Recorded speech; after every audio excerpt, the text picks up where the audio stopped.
오늘 말씀 보겠습니다. 창세기 4장 25절에서 26절까지 말씀입니다. 아담이 다시 자기 아내와 동침하매 그가 아들을 낳아 그의 이름을 셋이라 하였으니 이는 하나님이 내게 가인이 죽인 아벨 대신에 다른 씨를 주셨다 함이며 셋도 아들을 낳고 그의 이름을 에노스라 하였으며 그때에 사람들이 비로소 여호와 이름을 불렀더라. 지난 시간에 이어서 본문 말씀 가지고 좀 더 추가적인 설명을 하고 4장 말씀을 모두 마치도록 하겠습니다. 그러니까 창세기 4장은 가인과 아벨과 셋이라는 세 명을 가지고 복음을 지금 설명하고 있죠.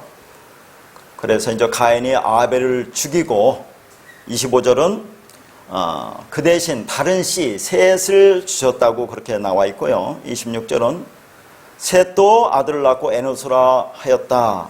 그리고 그때 사람들이 여호와 이름을 불렀다라고 이제 되어 있는 말씀입니다.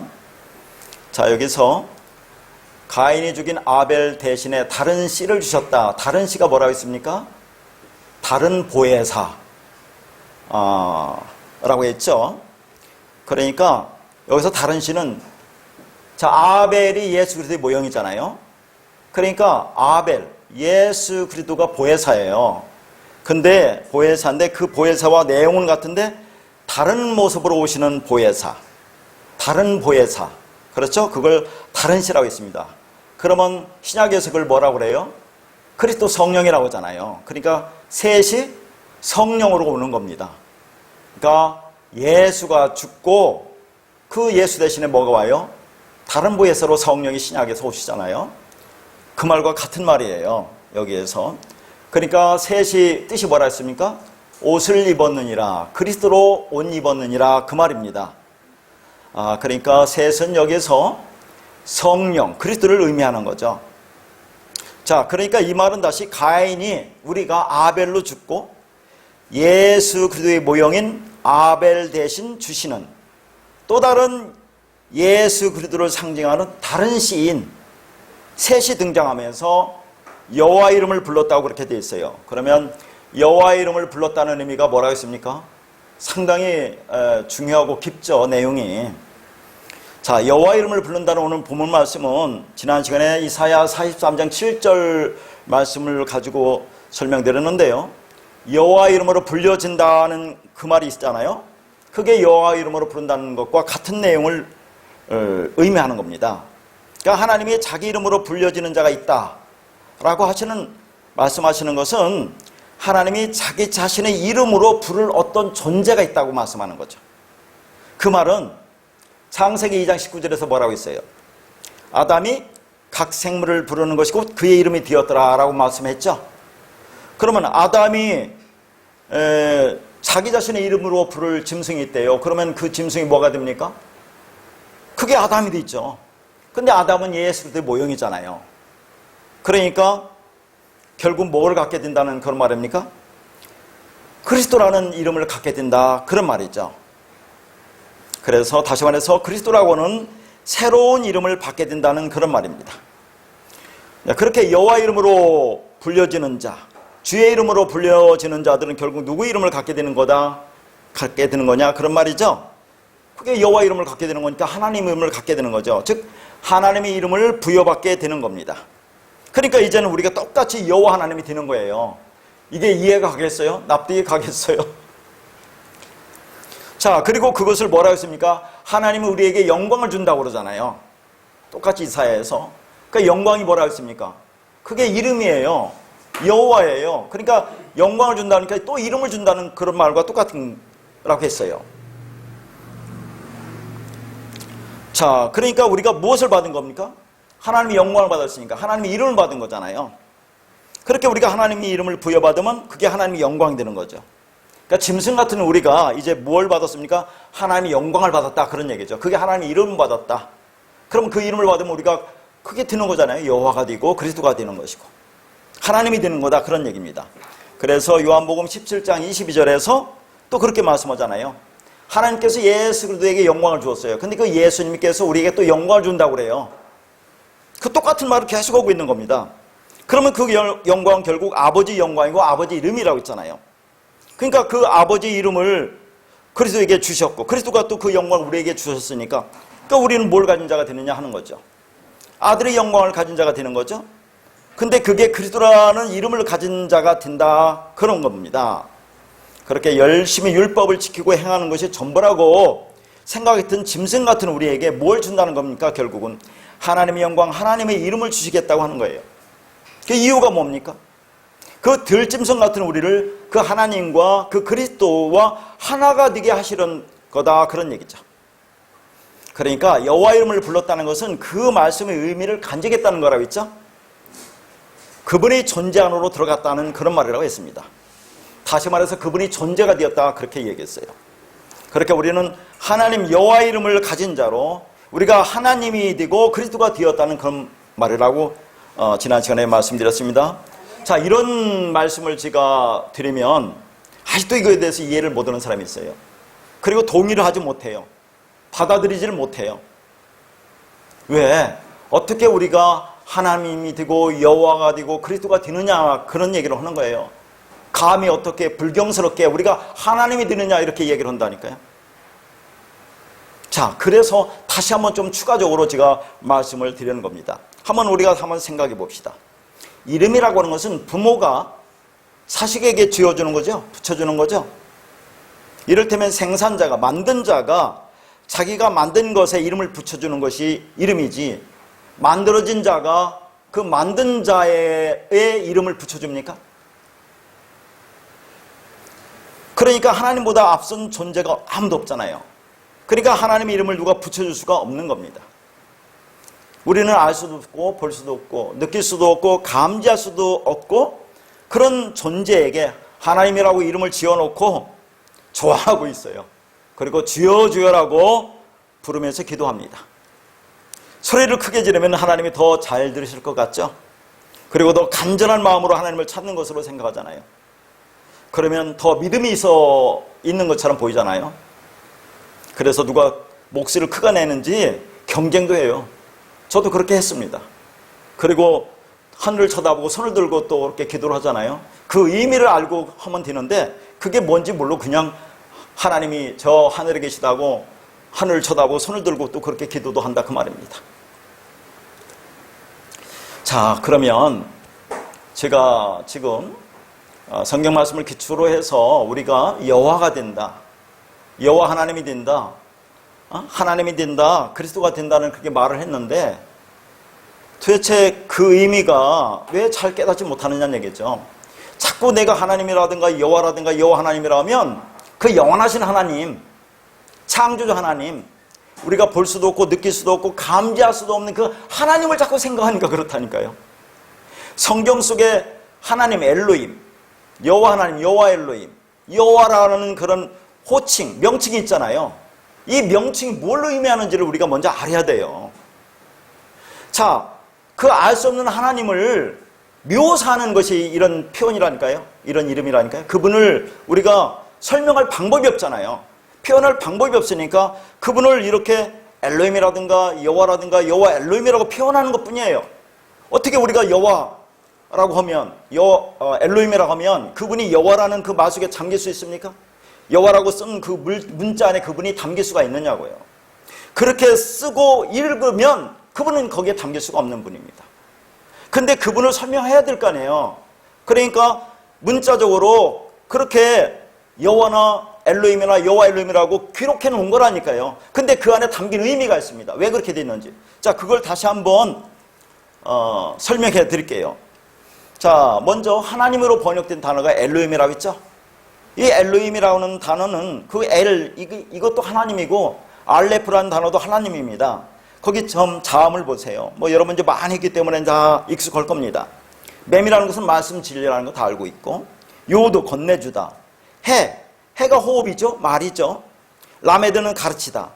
그러니까 하나님이 호흡, 말을 넘겨주고 가르쳐서 진리를 알면 그게 엘로힘이다 그 말이에요. 이 엘로힘이 갖고 있는 그 호칭, 우리가 하나님이라고 하는 호칭 속에 담기는 의미는, 자, 하나님이 갖고 있는, 하나님 뭘 갖고 있어요?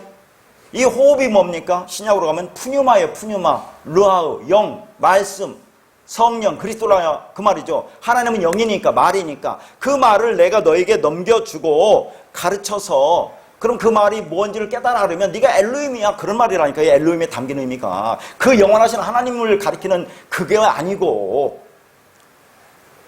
그래서 엘로힘은 복수예요. 그러면 또 이런 거 가지고 이렇게 얘기하잖아요. 성부 하나님, 성자 하나님, 성령 하나님, 그래서 복수다. 또 그렇게 얘기한다니까요.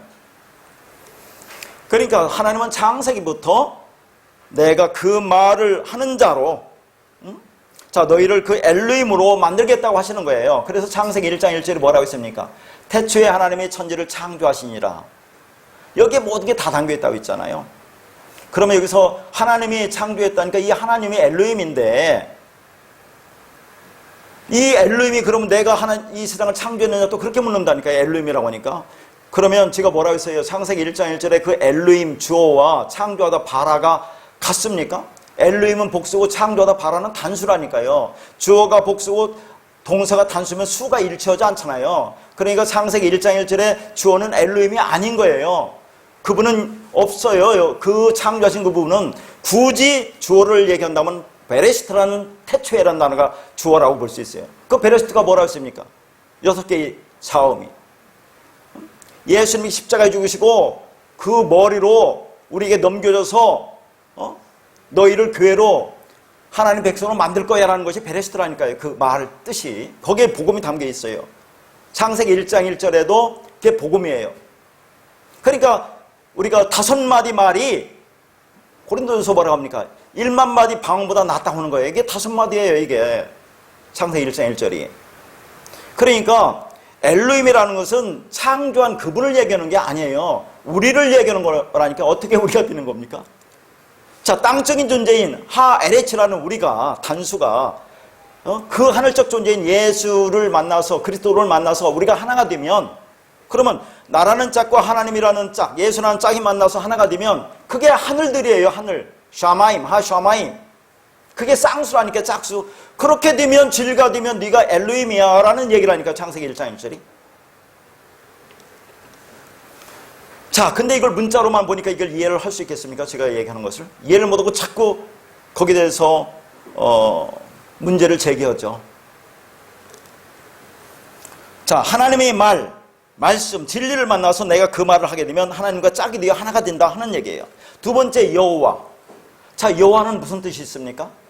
뭐 너무나 잘 아는 말씀, 출애굽기 3장 13절에서 14절 말씀입니다. 모세가 하나님께 아뢰되 내가 이스라엘 자손에게 가서 이르기를 너희 조상의 하나님이 나를 너희에게 보내셨다 하면 그들이 내게 묻기를 그 이름이 무엇이냐 하리니 내가 무엇이라고 그들에게 말하리이까? 하나님이 모세에게 이르시되 나는 스스로 있는 자이니라. 또 이르시되 너는 이스라엘 자손에게 이같이 이르기를 스스로 있는 자가 나를 너희에게 보내셨다 하라. 여기서 스스로 있다라는 것, 스스로 있다라는 것이 이게 하야 동사입니다. 하나님께서 당신의 이름의 의미를 지금 스스로 있는 자라고 밝혀주잖아요. 이게 하야 동사예요. 하야. 원형만 얘기합니다. 즉 하야라는 것은 뭐냐면 원래 있다, 존재하다, 디다라는 그런 말이에요. 자, 거기에 이제 하야라는 그 자음이 있죠. 세 개의 자음으로 되어 있는데 해, 호흡, 그 다음 요도 건네주다, 넘겨주다, 해, 호흡으로 조합된 단어예요. 그건 해석어보면 어떻게 합니까? 문자적인 의미는 호흡을 호흡으로 넘겨주다 그런 얘기예요. 호흡을 호흡으로 넘겨주다. 이게 하야. 이게 하나님이 굳이 말하자면 이게 하나님의 이름이라니까요. 여기에서 온 명사가 여호와예요. 여호와. 여호와라는 그 하야에다가 연결고리 와우만 추가되었어요. 그래서 이걸 그대로 해석하면 여호와라는 문자적인 의미는 호흡과 호흡을 연결하여 건네주다 그 말이에요. 자, 호흡이 뭐라고 있어요? 성경에서 호흡, 하나님의 호흡. 이게 푸뉴마라니까요. 이게 르아우라니까, 말씀, 영, 진리라니까요. 그 진리를 너에게 넘겨줘서, 그래서 너희한테 그걸 가르쳐서 너희가 깨달아 알으면 너희가 그 호흡을 하는 자야. 그렇게 내가 너희를 만들어내겠다는 의미가 담겨있다니까요. 자, 보세요. 그러면 엘로힘이나 여호와가 담긴 의미가 뭡니까? 다 똑같이 하나님의 말을 넘겨주겠다는 얘기잖아요. 호흡을 넘겨주겠다는 얘기죠. 하나님의 호흡은 그 말이라니까요. 영이고 생명이라니까, 진리라니까, 그걸 넘겨줘서 너희들이 그 말을 하면, 너희들이 호흡을 가지면 너희가 엘로힘고 여호와라는 그런 말이 담겨 있는 거예요. 이게 그 하나님을 얘기하는 게 아니라. 근데 그 하나님이 존재가 그렇다는 얘기예요. 하나님이 우리를 창조한 목적은 그 하나님이 존재 되신 그 말, 호흡, 영을 우리에게 넘겨줘서 너희도 나와 같이 똑같은 말을 가진 자로 만들어낼 거야. 그럼 그게 하나님의 아들이죠. 개가 새끼를 내면 우리는 강아지라고 하지만 개 크면 뭐예요? 개가 되잖아요. 그 하나님이 우리를 낳으면 우리가 하나님 아들이라고 하지만 하나님 아들은 뭐가 돼요? 하나님이 되는 거라니까요. 똑같은 얘기예요, 지금. 어떻게 우리가 아들이 되는지를 설명하는 거예요, 지금. 하나님의 존재라는 그 의미 속에는, 여호와나 엘로힘이라는 그 의미 속에는 내 존재가 뭐 하나님 존재, 말이죠, 영, 진리. 요것을 너에게 주겠어. 그럼 네가, 여러분이 그걸 갖고 있으면 너가 나와 똑같이 되는 거야. 내 자식이야. 똑같은 말을 갖고 있으면 똑같은 자식 아닙니까? 그러니까 우리가 여호와라고 하고 엘로힘이라고 여호와 엘로힘이라고 한단 말이죠. 그 말은 그 영원하신 하나님을 가리키는 그게 아니라 그 말이에요. 자꾸 그렇게 착각한다니까요, 우리가. 그분을 묘사하는 방법은 이렇게밖에 못하니까 성경에서 이렇게 쓰여 있는 거예요. 그렇게 계시를 하는 겁니다. 하나님이 나는 이런 분이야. 너희들 내 백성을 만들겠어. 그걸 얘기하는 거예요. 그러니까 호흡을 주었으니까 뭐라는 얘기? 말을 하라는 얘기죠. 하나님이 말을 전달하는 매개체인 공기를 주신 것이 뭡니까? 공기가 없으면 말이 들려요, 안 들려요? 안 들려요. 그냥 이 땅에서 호흡하고 동물처럼 살라고 준 게 아니라 공기를 주는 것은 그 공기를 통해서 서로 말을 해서 그 말의 의미를 깨달으라 라고 공기를 주신 겁니다, 하나님이. 그러니까 말이 말씀이고 진리고, 지금까지 말하면 뭐래요? 이름이라고 할 수 있죠. 이름이 뭐라고 했어요? 하나님의 이름이. 하나님 말씀이라고 했죠? 계시록에서. 그게 진리고, 그게 뭐라고 했어요? 믿음이고, 그리스도라고 했잖아요. 다 같은 말이에요, 지금. 하나님의 이름을 준다는 게 뭐겠어요? 하나님의 말씀을 준다는 얘기죠. 하나님이 그 진리를 넘겨주겠다는 얘기라니까요. 그게 하나님 이름을 하나님 이름이 어디 있어요? 하나님이. 그러니까 하나님이 주시라는 것은 진리입니다. 내가 너희에게 말, 호흡, 진리를 넘겨줄 것인데 그러면 너희도 그것과 똑같은 말, 호흡, 진리를 해야지 라는 그런 말이에요. 그러면 존재가 되는 겁니다. 우리가 진짜 살아있는 존재가 되기 위해서는 호흡을 받아야 하죠. 어떤 호흡을 받습니까? 하나님의 호흡을 받아야죠. 하나님의 이름을 받아야죠. 하나님의 진리를 받아야죠. 그 영 말씀을 받아야죠. 그러면 진짜 살아있는 존재가 된다, 그 말이죠. 그러니까 하나님의 호흡을 주시는 것은 그 말, 진리, 생명을 주시는 거다 하는 얘기죠. 그래서 하나님이 주신 호흡으로 진리를 말하지 못하면 그건 단지 숨쉬는 내펫이 푸시케밖에 되지 못해요. 자, 우리가 신학자들이 논쟁을 벌이는 게 뭡니까? 자, 인간의 영혼 육이냐, 영혼 육이냐, 이분법이냐, 삼분법 갖고 논쟁을 하는데 인간은 영이 있습니까? 없습니까? 인간은 영이 없어요. 죄와 허물로 죽었다고 하는 것이 인간이 태어날 때 뭐예요? 창세기장치로 혼적인 존재로 태어나요, 우리가. 그냥 단지 숨쉬는 존재로. 그리고 짐승과 똑같아요. 거기서 하나님이 생기 영을 받을 때 우리가 이제 영적인 존재가 되는 거예요. 응? 그래서 우리는 그 영혼육 3분법이 맞냐 2분법이 맞냐를 논할 필요가 없는 거예요. 우리는 영적인 존재가 아니에요. 혼적인 존재인데 하나님이 이 땅에 와서 그 말을 주셔서 이제 그 말이 내 안에 있으면 우리가 이제 영적인 존재가 되는 거예요. 그러면 영이 없으면 이 땅에서 숨쉬고 살아가면 다 짐승과 똑같다고 얘기하는 겁니다, 성경이. 그래서 그런데 하나님은 우리에게 말, 호흡을 주시고 그 말을 내 입의 말로 하게 하십니다. 그러면 그 말이 이제 내 안에 있죠. 그렇게 그 말, 진리가 내 안에 있으면 내가 그 호흡, 그 말을 가진 자가 되는 것이고, 그리고 내가 그 말, 진리를 하게 되는 겁니다. 아까도 말했지만 하나님은 영이고 말이고 진리라고 했어요. 그러면 하나님이 내 안에 있는 거죠. 그 말이 있으니까, 그 진리가 있으니까. 그러니까 그 말, 호흡, 진리, 이름을 넘겨줘서 내가 그것을 가지고 있으면 그게 뭐라고요? 여호와, 네가 여호와야 라고 한다는 그런 말입니다. 하나님의 아들은 하나님이라니까요. 그럼 우리가 하나님이 돼야죠. 여호와가 돼야죠. 그래 하나님 나라 갈 수 있는 거 아닙니까? 그 나라 아들의 나라인데. 그러니까 내가 여호와를 믿을 것인가 여호와를 들 것인가가 문제죠. 그럼 여호와를 믿겠어요? 여호와가 되겠어요? 여호와가 돼야죠. 여호와를 어떻게 믿을 건데? 한번 믿어보세요. 여호와를 어떻게 믿을 건데? 그러니까 이제는 내가 그 생명의 말을 받았으니까 그 진리를 내 입의 말로 할 수 있게 된 것입니다. 그게 여호와라고 하는 것이고, 그게 성령이고, 그게 그리스도고, 그래서 내가 여호와가 된다, 그런 말입니다. 이렇게 여호와라는 이름 속에는 하나님이 당신의 호흡으로 존재할 인간을 염두에 두고 계신 이름이에요.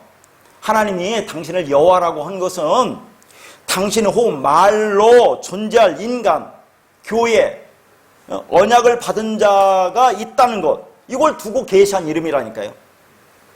하나님이 호흡을 받을 인간이라는 특별한 존재와 관련된 이름입니다.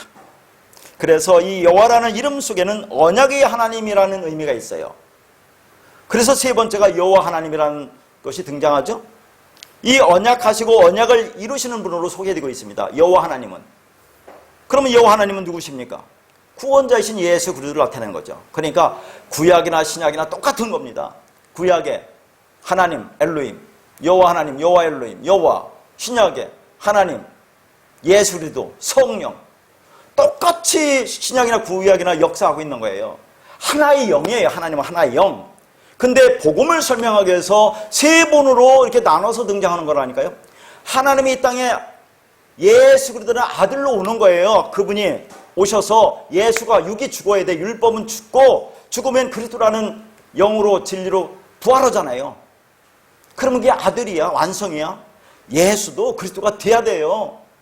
아벨은 죽고 그게 셋으로 오야 된다니까요. 그게 완성이라니까요.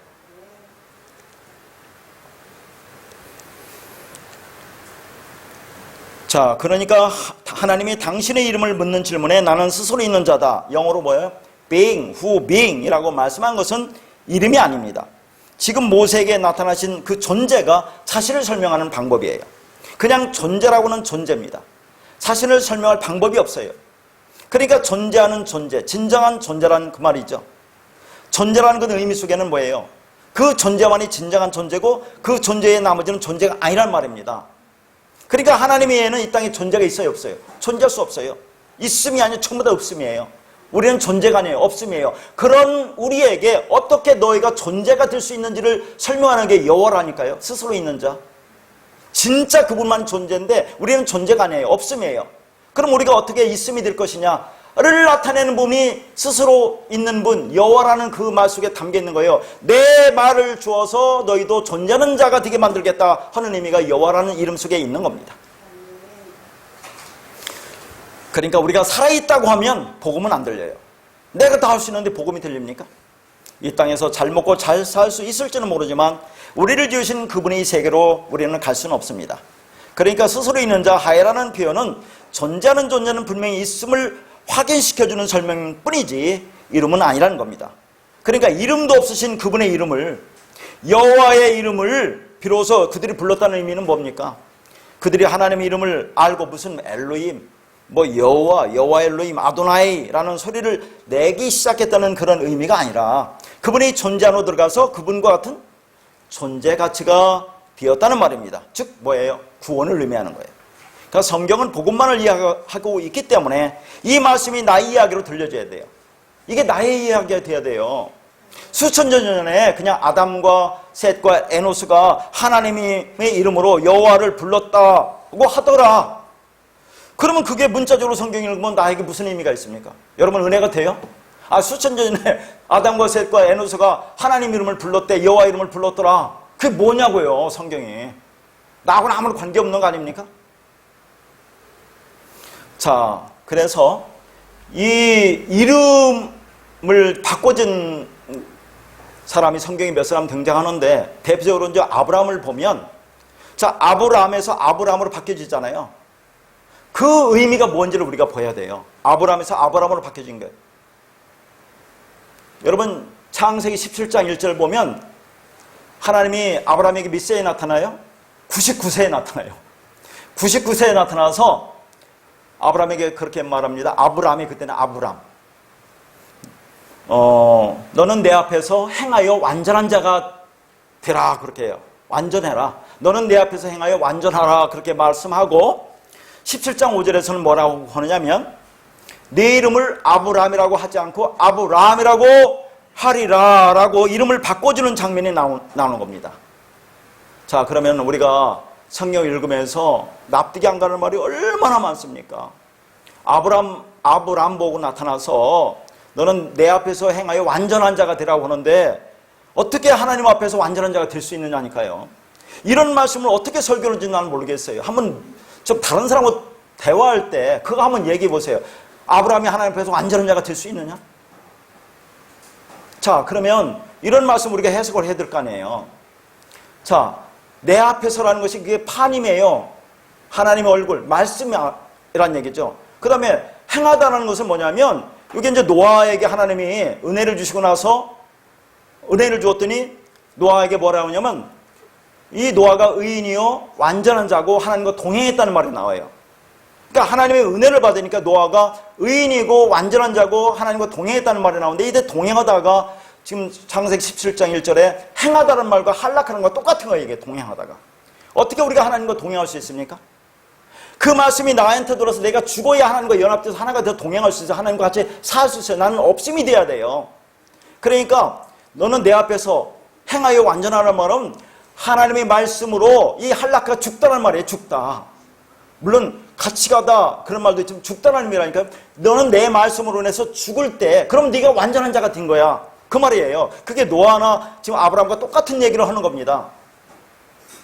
그럼 완전하다는 이 단어도 보면 이게 타밈이라는 단어인데 십자가에서 예수가 죽고 진리를 너에게 넘겨줄 텐데 그 진리를 너희가 가지면 그게 완전하다는 그 말이에요. 이게 타밈이란 완전하다는가. 우리가 할 수 있는 건 아무것도 없다니까요. 한번 생각해 보세요. 인간이 어떻게 완전하느냐니까요. 그러니까 산상순에서 예수님도 하늘에 계신 내 아버지의 온전하신 같이 너희도 온전하라. 그런 말이 나오는데 어떻게 온전할 건데요? 안 돼요. 그게. 자, 뭐 그런 것을 언어사전 같은 부분도 참 가관으로 번역해 놨어요. 그러니까 그런 말 가지고는 더 깊이 들어가야지 알 수가 없습니다. 자, 그러면 한번 봅시다. 99살 때 아브라함에서 아브라함으로 바뀝니다. 지금 제가 이름을 가지고 얘기하는 거죠. 이 이름에 남기는 의미가 얼마나 중요한지를 한번 보자 그 말이죠. 왜 99살 때 바뀝니까? 100이 되면 이삭을 낳죠. 이제 아브라함이. 자, 그러면 일단 봅시다. 아브라함과 아브라함의 그 문자적인 의미 말고 그 안에 담긴 뜻을 보면 아브라함은 아부 플러스 룸입니다. 룸. 거기 써놨죠. 아부는 다 알죠, 이제 여러분. 하나님이 성전, 아버지라고 할 때 아부, 하나님이 성전이라고 할 때. 그 다음에 룸은 교만하다예요. 스스로 높아지다. 그 다음에 아브라함은 아부. 똑같이 하나님의 성전인데 라함은 은혜, 긍휼, 자비, 사랑 그런 말이에요. 그럼 차이가 뭡니까? 아브라함은 교만의 성전이에요. 자, 성경에서 교만하다는 게 뭐예요, 여러분? 우리가 국어사전 개념의 교만이 아니죠? 말씀을 문자로 보고 율법으로 보고 열심히 행하면서 그걸 잘하고 있다고 생각하는 게 교만이라니까요, 성경에서. 지금 아브라함은 이 말씀을 열심히 섬기면서 하나님을 잘 섬기고 있다고 하는 그 자체, 그게 교만의 성전이다 그 말이에요. 율법의 성전. 근데 아브라함은 이제 어떻게 바뀝니까? 하나님의 은혜의 성전이 되는 겁니다. 하나님의 사랑의 성전, 진리 성전이 된다는 그런 의미예요. 아브라함에서 아브라함이 되는 것은. 그래서 100세에 이삭을 낳잖아요. 아들 낳죠. 근데 이 아들이 죽잖아요. 이삭은 예수로 모형이니까 아브라함은 이삭이 죽어야, 아들이 죽어야, 예수가 죽어야 내가 구원을 받는다는 의미를 깨달았다는 그런 말입니다. 그러면 그때 이삭이 죽을 때 누구 죽어요? 아브라함도 죽는 거예요. 십자가에서 죽는 걸 얘기합니다. 그렇게 죽으니까 이름이 바뀐다는 것을 여기서 말하고 있는 거예요. 그러면 아브라함에서 아브라함으로 바뀌었다는 것은 뭡니까? 율법에서 진리로 바뀌었다는 얘기죠. 여호와의 이름으로 바뀌었다는 얘기예요. 하나님의 이름이 주어졌다는 얘기예요. 은혜의 성전, 긍휼의 성전, 자비의 성전, 사랑의 성전이 되었다는 것을 말하는 겁니다. 단순히 아브라함이 뭐 열국의 아버지다 그런 말이 아니에요. 그거 성경의 문자적인 의미잖아요. 그렇게 단순한 게 아닙니다. 왜 바꿔져요? 야곱이 왜 이스라엘이 됩니까? 어디서 죽어요? 약국강에서. 환두뼈, 율법이 씨가 깨지고 그리스도 진리가 튀니까 이스라엘 바뀌어지잖아요. 그 죽는 걸 의미하는 거예요. 십자가의 죽음을. 그럴 때 이름이 바뀐다는 것을 보여주는 겁니다. 그러면 우리가 그리스도가 되려면 어떻게 돼요? 십자가에 죽어야 돼요. 그러면 그리스도로 바뀌어지는 겁니다.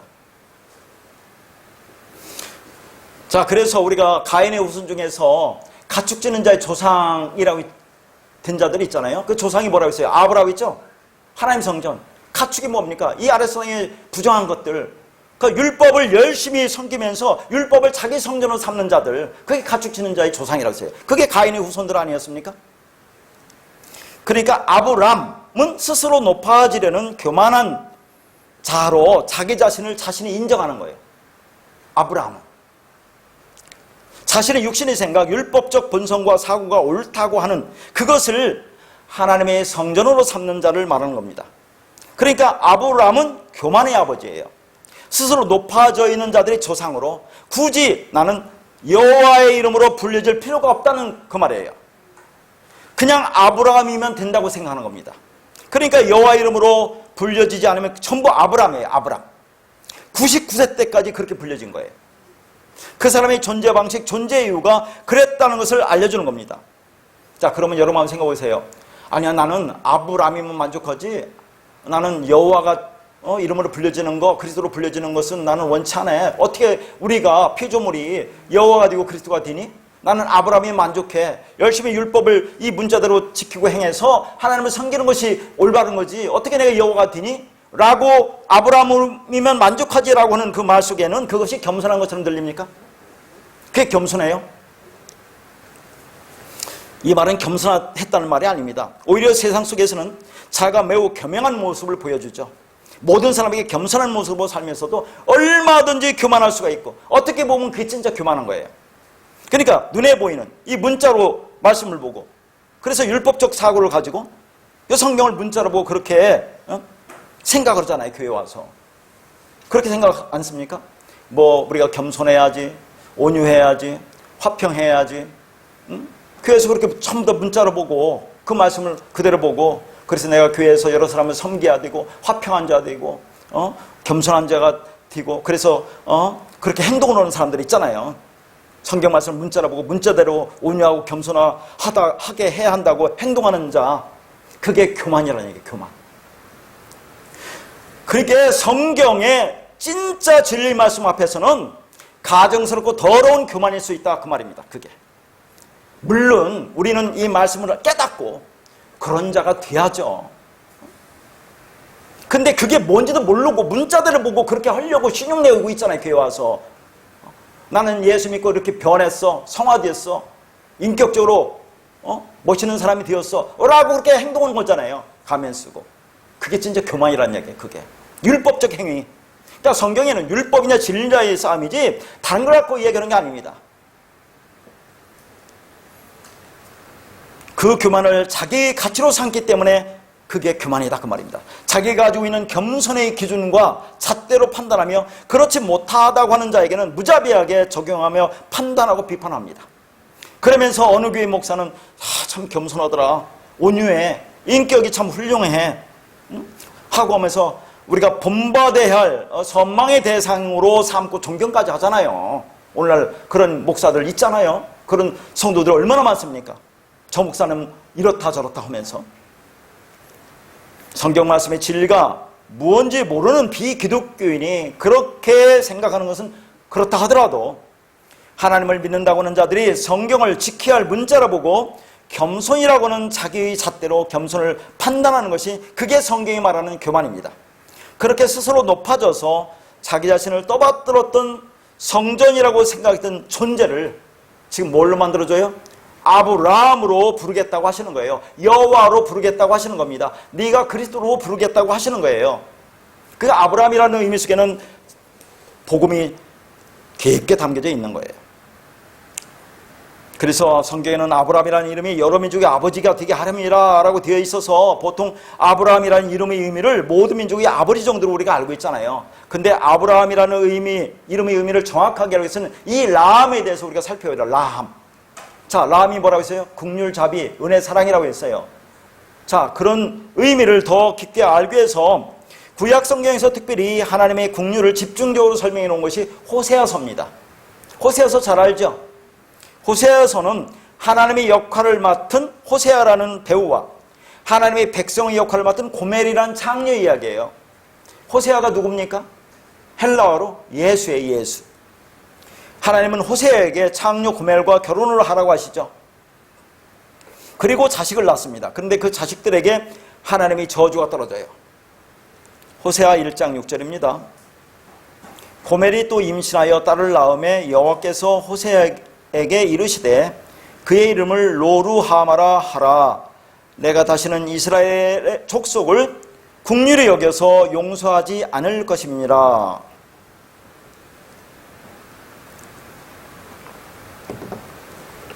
자, 호세아와 장녀 고멜 사이에 딸이 나오는데 그 이름이 로루하마입니다. 이 로루하마라는 것은 아니다, 부정어죠. 그 다음에 루하마인데 루하마가 라함이에요. 라함에서 왔어요. 그러면 라함은 지금까지 국률이라고 알았죠? 그러면 이 딸 이름의 뜻이 뭐라고 하는 거죠? 국률이 여김을 받지 못한 자라요. 아니, 어떻게 자식이 낳는데 이름을 국률이 받지 못한 자라고 지금 이름을 지어준다니까요. 또 아들을 낳는데 아들은 뭐냐면 로암이라고 해요. 너는 내 백성이 아니다라는 그 말입니다. 이게 무슨 말이겠어요? 창녀 고멜은 지금 뭐예요? 말씀을 율법으로 열심히 지켜 행하는 자의 상징하는 거잖아요. 그렇게 상징해서 나오는 자식이 뭐겠어요? 국률을 받지 못한 자죠. 그게 하나님의 아들이 될 수 있겠어요? 행위 열매인데, 저주 열매인데. 그걸 얘기하는 겁니다. 그러니까 호세아 2장 가면 그러한 하나님의 저주가 조금 더 확실하게 그려져 있습니다. 한번 읽어보세요. 자, 그러면 이 고멜의 이야기가 누구 이야기라고 했어요? 이스라엘, 여기서 이스라엘 얘기. 그러면 누구예요? 우리 이야기. 우리 이야기라는 얘기, 우리. 자, 지금 이 고멜은 하나님의 은혜로, 지금 호세아, 예수의 은혜로 그렇게 잘 살고 있는데, 이 고멜은 지금 누구의 은혜로 자기가 살고 있다고 생각해요? 다른 남자, 지금 정을 통하고 있다니까요. 가늠하고 있는 창녀 고멜. 그러니까 정을 통하고 있는 그 남자, 정부가 나를 그렇게 은혜를 주어서 내가 잘 살고 있다라고 생각한다, 그 말이에요, 이게. 그게 이 땅에서 이 말씀을 율법으로 보고 그렇게 열심히 행하는 자들, 그 가늠한 자들 아닙니까? 그게 우리 창녀란 얘기예요. 그렇게 하는 자들이. 그렇게 하면서 그렇게 내가 열심히 하나님 말씀을 지키고 행하니까 하나님이 내게 은혜를 줘서 이렇게 잘 먹고 잘 산다고 하는 것과 똑같은 얘기예요, 이게 지금. 그런 패역한 창녀, 그의 자손, 그것이 바로 이스라엘, 우리라는 얘기입니다. 하나님이 준 걸 전부 다 자기가 정을 통하고 있는 그 정부가 준 거라고 알고 있어요. 우상이 준 거라고 알고 있다니까요. 그들은 절대 하나님의 국률을 받을 수 없는 존재라는 거죠. 도저히 하나님으로부터 국률을 받을 자격이 없는 자, 도저히 선을 행할 수 없는 상태, 존재일 수 없는 상태, 당장 이혼을 하고 죽여버려도 아무 할 말이 없는 음탕한 신부, 그게 바로 이스라엘, 그게 바로 우리라는 얘기입니다. 우리 처음 자리예요. 주여 허물로 죽어있는 자입니다. 그게 먼지요 티끌이요 흙이라는 그 말이에요. 그럼에도 불구하고 하나님의 국률이, 라함이 그 창녀에게 임하여 용서받을 수 없는 창녀가, 우리가 하나님의 신부, 하나님의 아들이 되는 것을 구원이라고 하죠. 거기에 부어진 것이 하나님의 라함 국률이라 그 말입니다. 그래서 우리가 하나님의 아들이 되는 거예요. 여호와가 되는 거고 그리스도가 되는 거예요. 그렇게 해서. 자, 그리고 좀 더 우리가 볼 것은 요 라함에서 온 것이 또 레헴이라는 단어가 있어요. 레헴은 자궁태라는 그 말입니다. 자궁태가 뭐예요? 율법이에요, 율법. 우리 자궁태, 이 세상이란 율법이에요.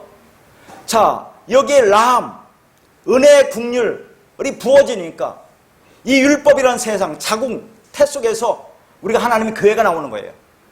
입는 자에게는. 그걸 좀 설명하고 있는 겁니다. 그러니까 라함이 동사가 되면 사랑하다, 자비하다, 국률이 여기다, 불쌍히 여기다 이 뜻이 됩니다. 그러니까 라함은 하나님의 국률을 받은 자, 국률의 여김을 받은 자, 하나님이 그 사람, 그 은혜를 입은 자라는 의미죠. 그게 아브람이에요. 그게 아브람, 국률의 여김을 받은 자, 하나님의 은혜의 집, 하나님의 사랑이 임한, 하나님이 거하시는 성전이다. 이게 아브라함이라니까요. 진리 성전. 하나님의 국률이 임하니까 아브라함이 뭐가 돼요? 율법의 성전에서 진리 성전이 되는 거예요. 여호와 하나님이 되는 거라 그 말입니다. 그게. 이 한 단원에 하나님의 약속과 구원이 다 담겨져 있습니다. 하나님의 분명한 구원의 계획, 하나님의 그 약속이 뭔지 그 복음을 담고 있는 이름이에요. 이게 하나님과 성경이 말하는 이름의 가치입니다. 이제는 말씀을 율법으로 보고 행하는 것이 아니라 은혜의 진리를 품고 있다 그 말이죠. 그러니까 이름, 쉔이라는 단어 속에는 생명이 담겨 있는 거죠. 진리가 담겨 있다. 다 똑같은 말이죠. 지금 제가 얘기하는 것이. 그래서 성경에 하나님의 은혜를 받은 자들이 바로 이렇게 자궁, 율법, 세상에서 하나님의 교회를 창조되는 거예요. 국리를 입은 자만. 구약 성경에서 하나님의 사랑과 자비는 반드시 태자궁과 관련되어 있습니다. 하나님의 사랑을 받으면 반드시 태가 열리는 복을 받는 겁니다. 자, 그래서 창세기 29장 31절과 신명기 13장 17절과 연결해서 보는데, 신명기 13장 17절은 그 단어 뜻을 보고자 해서 써놓은 거예요. 자, 창세기 29장 31절입니다. 여호와께서 레아가 사랑받지 못함을 보시고 그의 태를 여셨으나 라헬은 자녀가 없었더라. 레아가 사랑받지 못하니까 태가 막혀있잖아요. 그러니까 태가 열린다는 것은 라함, 사랑을 받았다 그 말입니다. 그래서 레아는 자식을 낳잖아요. 근데 신명기 13장 17절입니다. 너는 이 진멸할 물건을 조금도 네 손에 대지 말라. 그리하면 여호와께서 그의 진노를 그치시고 너를 긍휼히 여기시고 자비를 더하사 네 주상들에게 맹세하신 같이 너를 번성하게 하실 것임이라. 자, 여기서는 뭐 다른 거 보지 말고 여기서 긍휼을 여기다 자비를 더하다, 이게 라함이다 그 말입니다. 그러니까 이 램, 자궁, 태, 세상, 율법은 뭐가 와야 은혜가 돼요? 라함을 받아야, 하나님의 긍휼을 받아야 돼요. 그러니까 태문이 열린다는 것은 뭡니까? 이 쌍이 자궁인데 이 자궁에서 하나님의 자녀로 태어나는 은혜의 사건을 상징적으로 설명하는 거다 그런 말이에요. 그래서 내가 하나님의 생명으로 이 율법의 자궁에서 잉태되면 뭐예요? 하나님의 사랑을 받은 자가 되잖아요. 긍휼을 입은 자가 되는 겁니다. 그러니까 율법으로 주어진 객관적인 세상이 나요, 나. 이런 내가 생명을 잉태할 수 있는 자궁이 되는 것은 왜예요? 하나님의 은혜를 받아서, 하나님의 긍휼하심을 여김을 받아서, 하나님의 불쌍히 여김을 받아서 라함을 받으면 나라는 세상 율법 자궁 속에서 내가 뭘로 나와요? 하나님의 교회로 탄생입니다. 여호와로 태어나요. 하나님의 아들이 되는 겁니다. 그리스도가 된다 하는 얘기를 하는 거예요. 그러면 자궁에 어떻게 생명이 잉태됩니까? 여러분 지금 얘기한 거, 하나님의 생명, 하나님의 말씀, 하나님의 이름, 하나님의 진리, 그리스도가 들어와야 되지요. 하나님의 씨가 뭐예요? 그리스도, 제라를 뿌리는 사건이 뭐예요? 바로 예수 그리스도의 십자가 죽음인 거예요. 예수가 죽고 그리스도로 와서 그 그리스도 영이 우리 안에 들어와서 우리에게 이 진리씨를 뿌린다 그 말입니다. 그러니까 예수가 십자가에 죽고 그리스도로 영으로 우리 안에 들어와 우리가 연합돼서 하나가 되면, 다시 말해서 예수와 함께 내가 죽으면 내 이름이 그리스도로 바뀌는 겁니다. 내가 그리스도가 되고 아들이 된다 그 말이에요. 그러니까 자, 우리가 다시 한번 생각할 것은, 우리가 그리스도로 이름으로 바뀌는 것은 하나님의 전적인 은혜고 긍휼이고 사랑을 받으면 되잖아요. 근데 조건이 뭡니까? 그렇게 받으면 우리도 예수 그리스도와 함께 십자가에서 죽어야 된다는 얘기예요. 십자가에 죽는다는 것을 여러분 어떻게 생각하겠습니까? 십자가 죽는다는 거, 내 육신의 생각, 유격적 욕망, 육적자, 이것이 죽는다 그 말이에요. 내가 그리스도와 함께 십자가에 못 박혔나니가 되어야 된다 하는 얘기죠. 그런데 중요한 것은 그렇게 립서비스만 하면 뭐가 되겠느냐 하는 얘기입니다. 립서비스만. 하나님이 우리를 죽이시는 방법은 다양해요. 사람마다 다르기 때문에, 하나님이 이끌어가시는 방법은 다르기 때문에 그것은 자기만 알아요. 본인만. 우리는 이 역사 속에서 반드시 그 죽임을 당해야 되는데 그건 나는 몰라요. 아니, 자기는 알지만 다른 사람은 몰라요. 왜냐면 그래서 성경에 기록하지 않은 겁니다. 하나님의 말씀이 이끌어가기 때문에 그건 몰라요. 다만 객관적인 얘기는 여기저기 써여 있지만 어떻게 죽을지는 그 사람에 따라서 다르다 그 말이에요. 그러나 우리는 역사 속에서 반드시 예수 그리스도와 함께 십자가 죽어야 된다는 것은 알아야 되는 겁니다. 그렇게 죽을 때 내가 아들이 되는 거예요. 그러니까 왜 하나님이 예수 그리스도라는 아들로 이 땅에 왔어요? 왜 예수 그리스도라는 아들로 왔어요? 하나님이 예수 그리스도라는 아들로 오는 것은 예수란 육이 죽고 그리스도가 되어야, 그래서 성령으로 부활해야 그게 아들이야, 이걸 보여주는 거예요. 그럼 너희들도 육이 죽어야 그리스도로 이름을 갖고 그리스도로 부활해서 하나님의 아들이 되는 거야, 이걸 보여주기 위해서 그렇게 하는 거라니까요. 그러니까 우리는 각자 어떻게 하나님이 임하실지는 모르겠지만 하나님이 이끌어가시는 방법은 다 다르기 때문에 뭐라고 말할 수는 없어요. 그러나 그것은 반드시 이 역사 속에서 경험해야 된다는 것을 말씀드리는 겁니다. 이렇게 창세기 4장 26절에서 사람들이 비로소 여호와 이름을 불렀다라는 의미는 하나님의 존재가 무엇인지를 알았다는 거예요. 그 여호와 하나님이 존재하는 방식, 존재하는 이유, 즉 사람 뒤에서 여호와가 존재하는 이유가 뭡니까? 사람을 향한 하나님의 약속, 어떻게 구원할 것인지에 대한 하나님의 열심인 그 진리를 알았다는 거죠. 여기에 눈이 열린 자들이 있었다는 것을 말하고 있는 겁니다. 그러니까 하나님의 약속에 눈을 뜬 족보가, 자 이제 4장 25절부터 시작, 정확히는 그렇게 하는데 5장부터 이제 세세 족보가 나오잖아요. 이 족보가 누가복음 3장으로 이어지는 구원의 족보로 이어지는 거죠. 무엇이 구원의 혈통인지, 뭐가 언약 안에 있는 족보인지를 설명해주고 있는 거예요, 이게. 그러니까 구약에도 전부 다 구원받은 자들이 있다는 것을 보여주는 거예요. 뭐 신약에 와서 예수님이 죽고 성령이 와서 그 영이 임할 자들에게만 구원이 있다고 하는데, 그게 아니라 구약에도 다 있다는 것을 창세기 5장 족보에 말해주고 있잖아요. 다 복음을 얘기하는 겁니다. 그래서 누가복음 3장에 나오는 예수 그리스도의 계보로 이어지는 실존했던 인물을 중심으로, 다 실존했던 인물 아닙니까? 구원의 족보가 무엇인지를 이야기하고 있는 겁니다.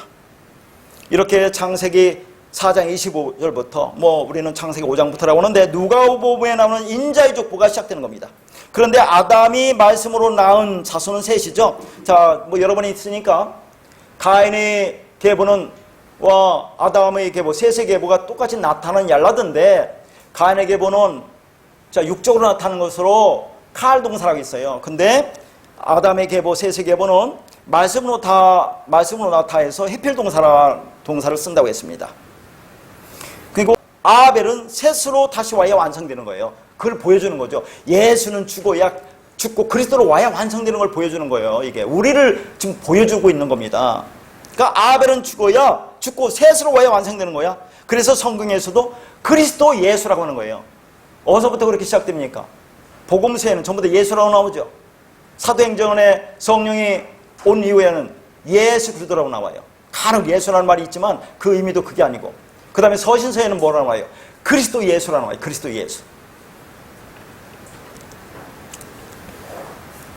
자, 그리스도 예수가 뭡니까? 예수는 그리스도에 속한 존재이기 때문에 그렇습니다.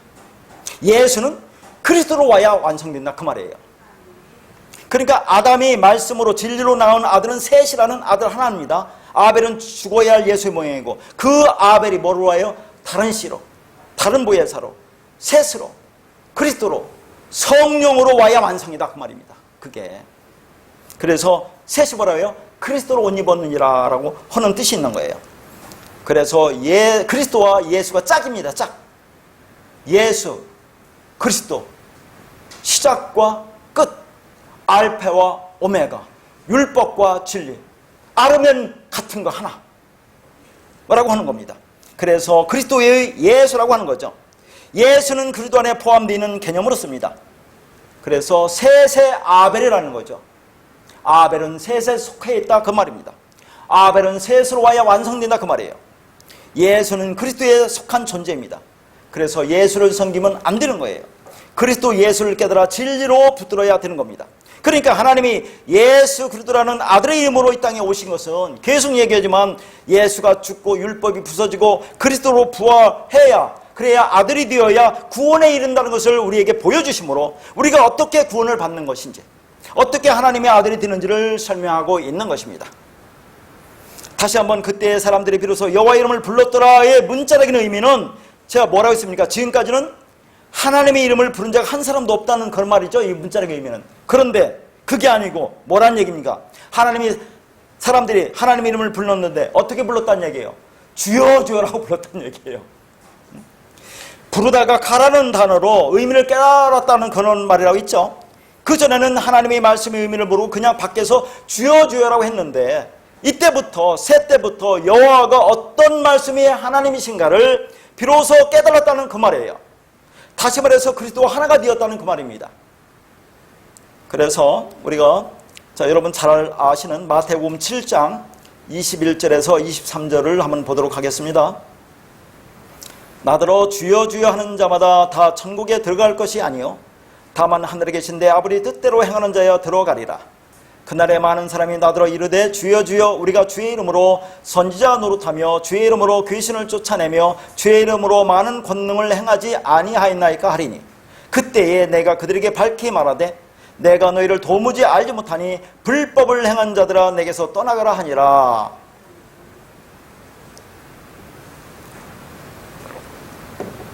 많이 들어본 말씀이죠. 자, 21절 보니까 주여 주여 하는 자마다 천국에 못 들어간대요. 어떤 사람이 들어가요?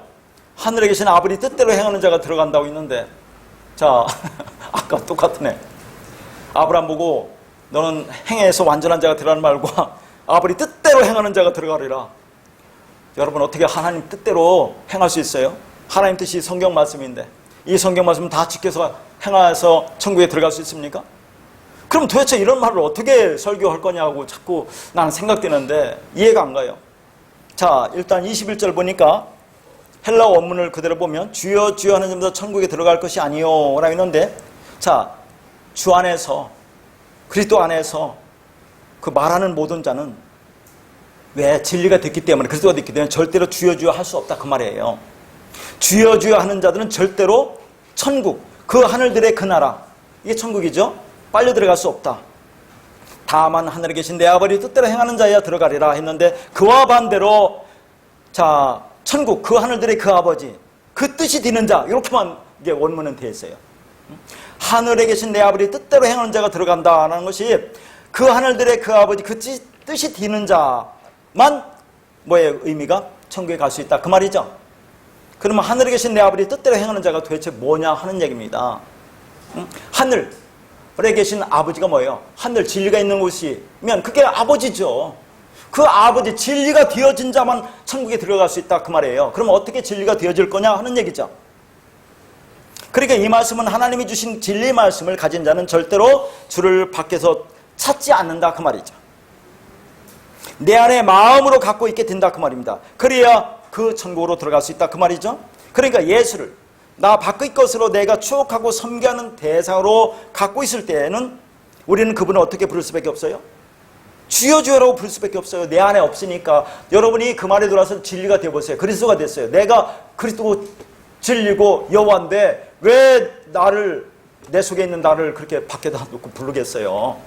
그렇잖아요. 내가 그 진리가 됐는데, 그리스도인데 안 부르잖아요. 그러니까 그게 없으니까 밖에다 놓고 부른다 그 말입니다. 그러니까 셋 에노소 때 전에는 그렇게 하나님을 그냥 밖에다 놓고 주여 주여 불렀다는 그런 의미예요. 그게 아무것도 모르고.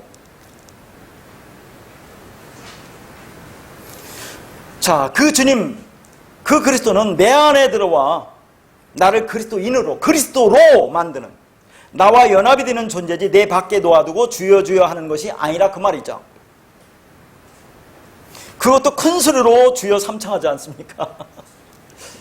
저 멀리 있기 때문에, 안 들리기 때문에 큰 소리로 불러야 하나님 더 잘 들린다고 생각하는 거죠. 얼마나 소리 지르면서 손 들고 기도했습니까? 그런데 그렇게 내 밖에 주로 그리스도로 부르면 하나님의 백성들의 그 나라에 합당치 않다 그 말이에요. 여기서 행하는 자는 들어가리라 라는 어구가 한 단어예요. 포이에오라는 단어. 이게 히브리어로 아사라는 단어입니다. 이것은 되다, 되어지다, 창조되다, 이루어지다라는 그 말이에요.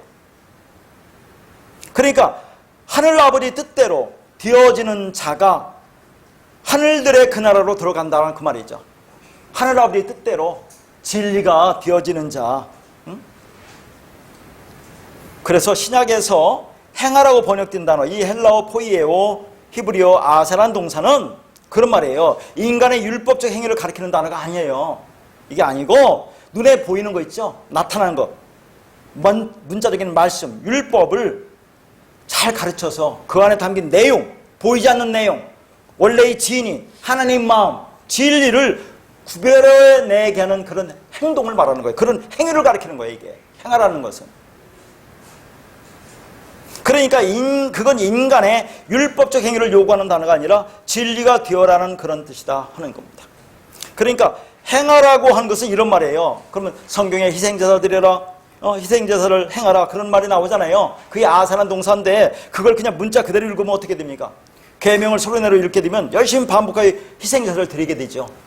그건 그냥 수건으로 덮여있는 율법으로만 보면 죽어라고 그거 해야 되지 않습니까? 율법이니까 지켜야 할 거니까.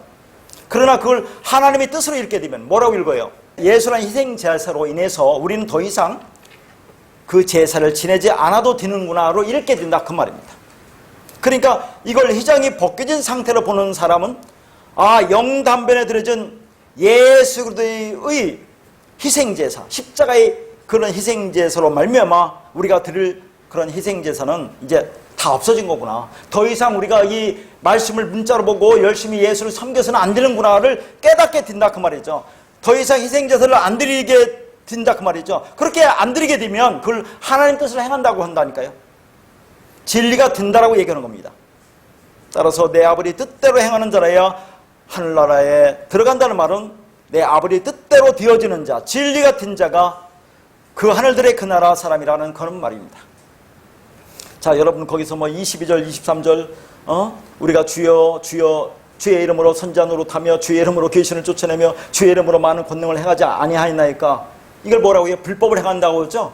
그러니까 주의 이름이 말씀 진리를 율법으로 가르친 자가 이게 뭐예요? 선지자 노릇하는 거예요. 거짓 선지자, 거짓 선생, 마귀, 사탄, 적그리스도. 그 말씀을 진리를 그 율법으로 행해서 귀신 쫓아내고 많은 권능을 행하잖아요. 뭐 이런 은사 저런 은사 나타난다고. 그게 여기서 와요. 불법을 행한다고 하지 않습니까? 그러면 여러분 왜 이 문자적인 말씀, 우리가 그대로 주어진 말씀을 갖고 그렇게 기도하고 해도 왜 능력이 나타납니까? 왜 귀신 쫓아나가고 왜 많은 능력이 나타나요? 율법 안에 뭐가 흘러요? 레마가 흘러요. 로고스 안에 레마가 흐릅니다. 진리가 흘러요. 그러니까 그런 율법적인 것 갖고도 능력이 나타나요. 그러나 그걸 하나님은 왜 보여주시느냐? 그런 많은 수많은 기적과 이사 속에 그 표적 속에 오토 속에 뭘 남겨줘요? 진리를 넘겨주잖아요. 넣어주잖아요. 예수 그리스도라는 임마누엘이라는 하나님이라는 그 진리를 넣어주는데 그걸 보지 못하면 그냥 표적만 행하는 거예요. 그러다가 뭐예요? 그거 먹고 죽으라 그 말입니다. 하나님. 그걸 깨닫지 못하는 그거 행하다 죽어요. 그게 불법을 행한 자라고 나오잖아요. 세상 사람들도 맨날 그러지 않습니까? 교회에서도 잘하던데 할 수 있다 하면 된다 해보자라고 자기 치면 자기 암시. 그렇게 하면 능력 나타나잖아요. 나타납니다. 그게 성경입니까? 참. 그러니까 하나님이 처음부터 말씀하시는 것은 너희가 하나님을 섬긴다고 열심히 행하고 있지만 그게 다른 하나님을 섬기고 있는 거야 라는 말이죠. 그런데 우리는 지금도 아무리 말을 해도 깨닫지도 못하고 들으려고 하지도 않고 그냥 율법을 지키고 행하는 것이 매우 잘하는 일이라고 생각하면서 열심히 행하고 있는 겁니다. 그래서 신명기에서 하나님 뭐라고 해요? 세마 이스라엘아 들으라 그런 얘기예요. 자, 그 말씀을 잘 들으면 그 다음에 진리를 들으면 복을 받는 것이고 생명을 받는 것이고 잘못 들으면 저주를 받는다. 그래서 예수님도 뭐예요? 신약에서 귀 있는 자는 들을지어다 라고 지금도 말씀하고 계신 거예요. 그러니까 그냥 무턱대고 문자적인 착한 일 선한 일 한다고 그게 하나님이 그걸 받으십니까? 하나님이 뜻대로 행하여진 자가 행하는 그 일만 하나님이 받으세요. 그러니까 우리 신앙 기초가 반석이신 예수 그리스도로 세워지지 않으면 그건 다 무너지게 되어 있습니다. 그러면 로마서 10장 13절을 볼까요? 로마서 10장 13절입니다. 누구든지 주의 이름을 부르는 자는 구원을 받으리라. 참 모순되는 것 같죠? 아까 마태복음에는 뭐라고 했습니까? 주여 주여 하는 자보다 천국에 들어가지 못한대요. 그게 불법을 행한다고 했는데 여기는 또 주의 이름을 부르는 자는 구원을 받는다고 했네. 자, 그러면 이 주의 이름을 부른다는 의미가 이제 뭔지 알겠죠? 주의 이름을 불려지는 자, 그 이름이라는 그리스도라는 진리가 뭔지를 깨달아 아는 자, 그 이름, 그 말씀을 가진 자, 그 자들이 구원을 받는다 그 말입니다. 이제는 가인들의 후손들은 자신들을 구원하기 위해서 세상에서의 번영과 발전과 성숙을 꾀했습니다. 그런데 셋의 후손들은 자신들의 구원자는 오직 하나님뿐이라는 것을 알고 그 이름을 부르는 자가 되죠. 그 이름을 가져야 구원받는다는 것을 알았다는 겁니다. 어떻게 알았어요? 믿음으로 알았죠. 그러니까 도덕과 윤리와 사회법 아래서 원칙을 지키는 것이 의의가 아닙니다. 또 이런 걸 오해하면 그러면 그거 다 원칙 무시하고 살아라 말이냐? 또 그렇게 생각하잖아요. 그건 잘 지켜야죠. 근데 성경이 말하는 것이 그게 아니다 그런 얘기입니다. 그거 잘 지켰다고 성경에서 의인이 되느냐? 그게 아니란 얘기예요. 성경은 그런 것과 관계없는 하는 것을 말하는 겁니다. 하나님께서 원칙대로 하셨다면 우리는 다 죽어 마땅한 자들이죠. 그런데 하나님께서 우리에게 당신의 긍휼과 은혜를 베푸셔서 이렇게 살려놓으신 거다 하는 거죠.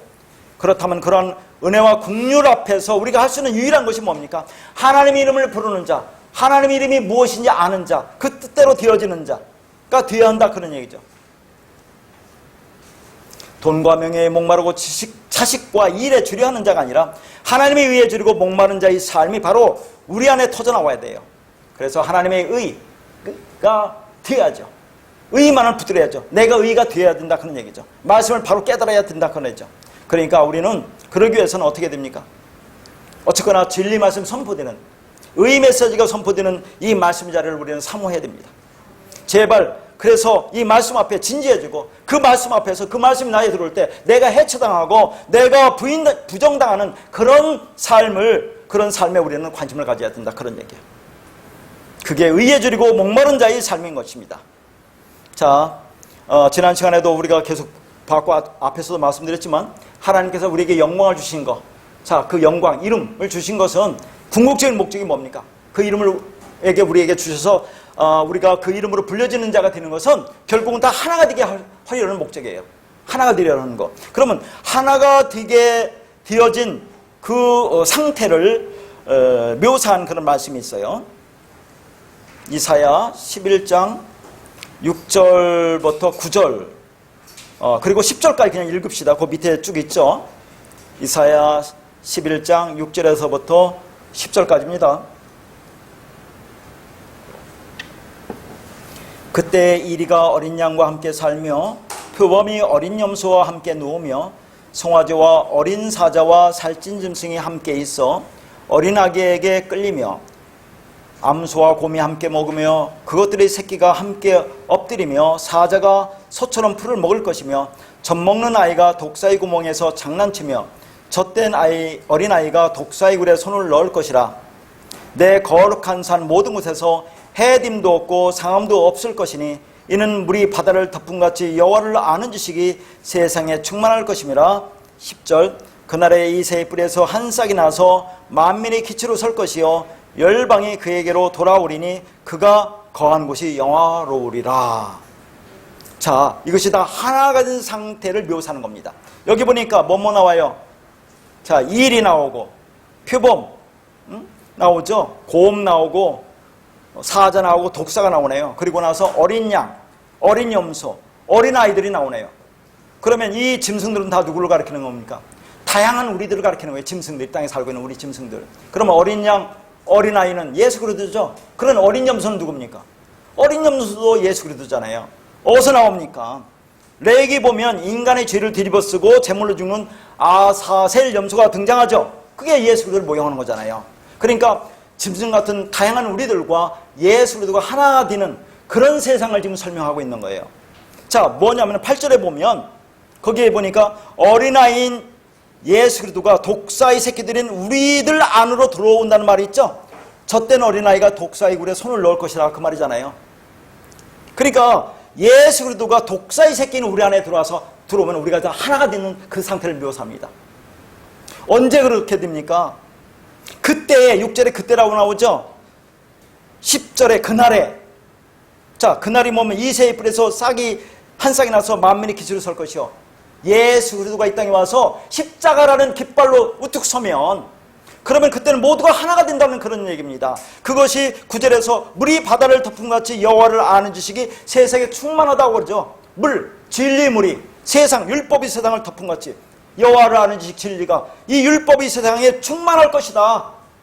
그때에 그리스도가 이 땅에 오시는, 그래서 그분이 우리에게 완성으로 보여주었을 때를 말하는 겁니다. 이제 모든 악한 것들은 다 불사라지고 새 질서 속으로 들어온 것들만이 새 세상에서 살게 되는 것이다 하는 거죠. 그래서 새 하늘과 새 땅에서는 거기 나오는 뭐 여러 가지 다양한 여러 가지 이름들의 그 짐승들과 뭐 어린 양, 어린 아이, 뭐 어린 염소들이 나오는데, 자, 그런 것은 또 다른 상징을 의미하는 거죠. 각기 다른 모양과 힘을 소유하고 있는 다양성이 여호와를 아는 지식 앞에서 아무런 차이와 구별의 근거가 되지 못하더라는 그런 말입니다. 그런 다양성과 차이를 무색해 하는 기치가 섰으니 그것이 뭐라고요? 바로 예수 그리스도라는 깃발인 것이죠. 그분의 십자가 은혜 앞에서는 사자나 호랑이나 이 모든 것들이 모두 다 죽은 흙일 수밖에 없다 그 말이에요.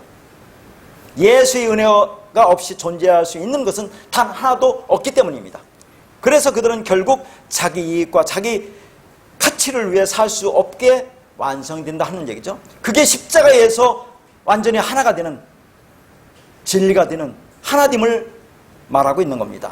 자, 그래서 오늘 말씀의 결론이 자, 여호와 이름을 부른다, 우리가 여호와 이름으로 불려진다, 우리가 그리스도가 된다, 우리가 하나님이 된다 하는 것은 뭐예요? 결국은 하나님의 영광을 우리에게 주시는 거죠. 하나님 이름을 우리에게 주시는 거죠. 왜 그렇습니까? 결국은 하나가 되게 하기 위해서. 왜 하나가 되어서 어떻게 하라고? 하나님이 계신 곳에서도 우리도 영원토록 같이 살게 하겠다는 그런 말을 하시는 겁니다. 그래서 요한복음 17장 21절에서 24절까지 말씀을 결론으로 보겠습니다. 아버지여, 아버지께서 내 안에 내가 아버지 안에 있는 것 같이 그들도 다 하나가 되어 우리 안에 있게 하사 세상으로 아버지께서 나를 보내신 것을 믿게 하옵소서.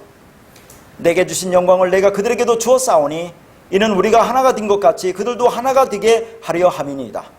곧 내가 그들 안에 있고 아버지께서 내 안에 계시어 그들로 온전함을 이루어 하나가 되게 하려 함은 아버지께서 나를 보내신 것과 또 나를 사랑하신 같이 그들도 사랑하신 것을 세상으로 알게 하려 함이로소이다. 아버지여, 내게 주신 여도 나 있는 곳에 나와 함께 있어 아버지께서 창세전에 나를 사랑하심으로 내게 주신 나의 영광을 그들로 보게 하기를 원하옵나이다. 자, 모두가 이렇게 하나가 되게 하는 것이 하나님의 궁극적인 창조 목적입니다. 그것이 하나님이 우리에게 영광을 주시는 거죠. 우리가 여호와 이름으로 부르는 자로, 여호와 이름으로 불려지는 것이 그게 하나님의 영광이고 우리 영광이다 그런 얘기죠. 주님이 가시는 곳이 어디든지 함께 하기 위해서 그렇게 이름, 영광을 우리에게 주시는 겁니다. 여러분, 갈라디아서 3장 27절에 보면 누구든지 그리스도와 합하기 위하여 세례를 받은 자는 그리스도로 옷 입었느니라. 이 옷 입었느니라가 셋이에요. 셋. 세례라고는 진리물에 빠져 죽고 다시 살리심을 받았을 때 그때부터는 우리가 들짐승이 아니라 이제는 뭐예요? 진리 안에서 회복되어진 하아담, 하나님의 영광을 온전히 받은 그리스도로 옷 입었다고 하는 거죠.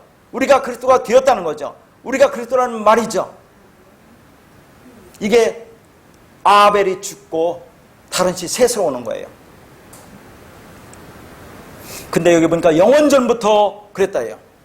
영원전부터, 창세전부터 묵시 속에서 그렇게 완성되었다는 그 말입니다.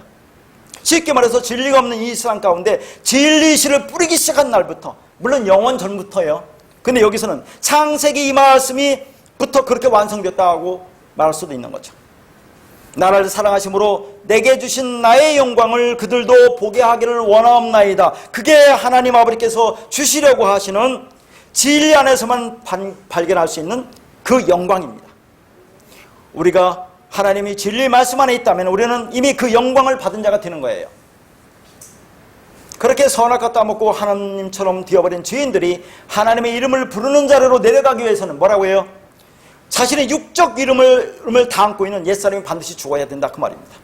그게 성도가 역사 속에서 하나님의 가족으로서 통과해야 하는 축복의 심판인 것입니다.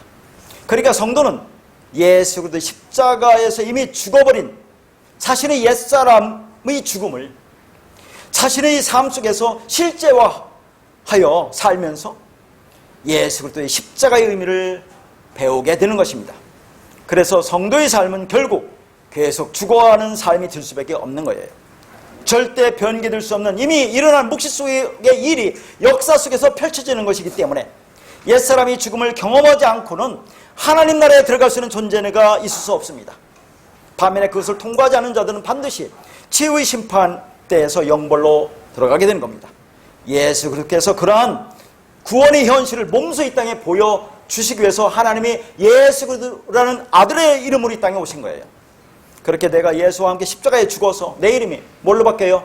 그리스도로 바뀌어서 그리스도라는 이름을 갖는, 그래서 하나님이 영광이 되는, 그 영광을 받는, 그게 내 영광이 되는 그런 은혜가 있기를 바라겠습니다.